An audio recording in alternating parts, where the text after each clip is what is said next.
Hello, good afternoon. Today, our topic is gerund. What is a gerund? A gerund is a noun made from a verb by adding ing. So, bentuknya it's verb plus ing. And please keep in mind, gerund is a noun atau kata benda. Don't be confused between gerund and present participle.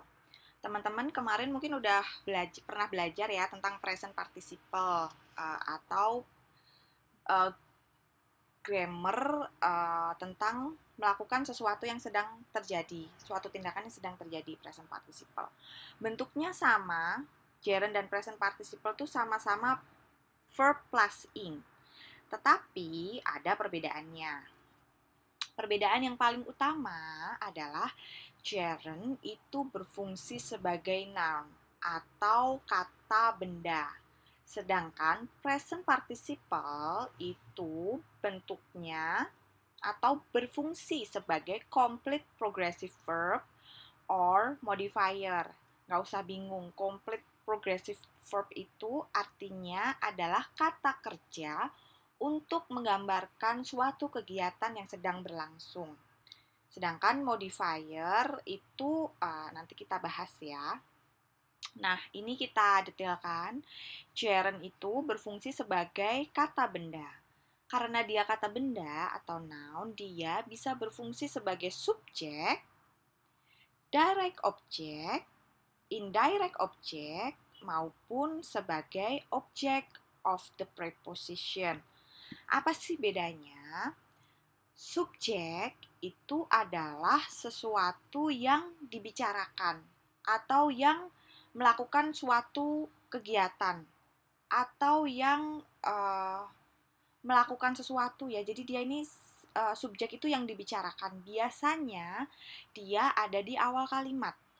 Contoh gerund sebagai subjek itu misalnya cycling is fun. Bersepeda itu menyenangkan. Yang kedua, gerund juga bisa berfungsi sebagai direct object. Direct object itu adalah objek yang langsung dikenai perbuatan oleh verbnya, oleh kata bendanya. Jadi langsung dipengaruhi oleh kata bendanya. Contoh, I like cycling. Jadi cycling ini itu adalah yang disukai, yang di-like. Siapanya itu subjeknya I di sini. Jadi I like cycling, yang di-like apa? Cyclingnya, berarti dia langsung direct object. Selanjutnya, gerund juga bisa berfungsi sebagai indirect object. Bedanya direct object dan indirect object apa, Kak? Kalau indirect object itu adalah sesuatu yang sebagai beneficiary, sebagai penerima atas objeknya. Jadi misal nih, he gives fishing all his time. Dia memberikan memancing semua waktunya.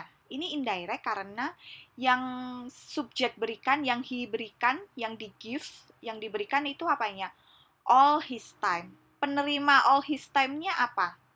Fishing-nya. Maka fishing, gerund fishing di sini berfungsi sebagai indirect object. Selanjutnya, gerund juga bisa berfungsi sebagai object of preposition. Kayaknya di level 2 dulu pernah belajar ya teman-teman tentang preposition. Preposition tuh ada macam-macam, ada to, ada for, ada without, ada with. Nah, gerund ini bisa berfungsi sebagai objek dari preposition tadi. Contohnya, he has devoted all his life to fishing. Jadi dia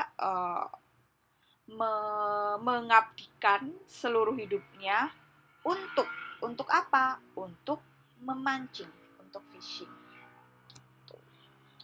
Nah, kalau present participle nih, perbedaannya dengan gerund, meskipun bentuknya sama ya, verb plus ing, present participle itu berfungsi sebagai verb progresif, atau dia itu menggambarkan kata kerja yang tengah berlangsung. Contoh, they were eating when the bell rang.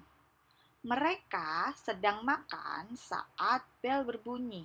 Jadi eating ini menggambarkan kegiatan yang dilakukan subjeknya, yaitu they, ketika bel berbunyi. Jadi mereka sedang makan ketika bel berbunyi. Jadi makan ini suatu kegiatan yang sedang berlangsung saat sesuatu terjadi.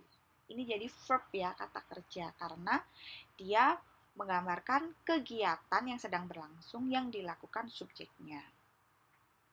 Selanjutnya, present participle juga merupakan modifier. Modifier itu contohnya nih, I bought a fishing book. Modifier itu adalah sesuatu untuk menggambarkan suatu kata benda. Jadi fishing book ini adalah buku tentang memancing.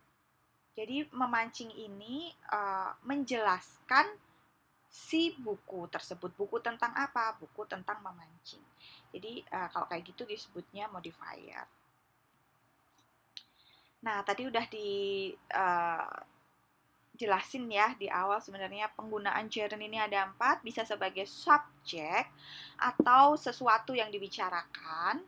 Contohnya, running may be hard for some people. Dia kalimat ini membicarakan running. Apa yang dibicarakan, apa yang berat bagi sebagian orang, yaitu running. Bisa juga sebagai direct object. They enjoy his singing. Mereka menikmati apa? Menikmati nyanyiannya. Atau bisa juga sebagai subject complement atau indirect object. My best friend's favorite activity is shopping.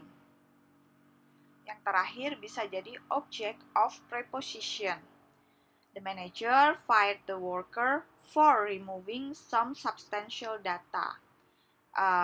Gerund di sini, removing ini menjelaskan, yaitu sebagai objek, bukan menjelaskan, dia berfungsi sebagai objek dari preposition for. Nah, sekarang langsung exercise 1 ya.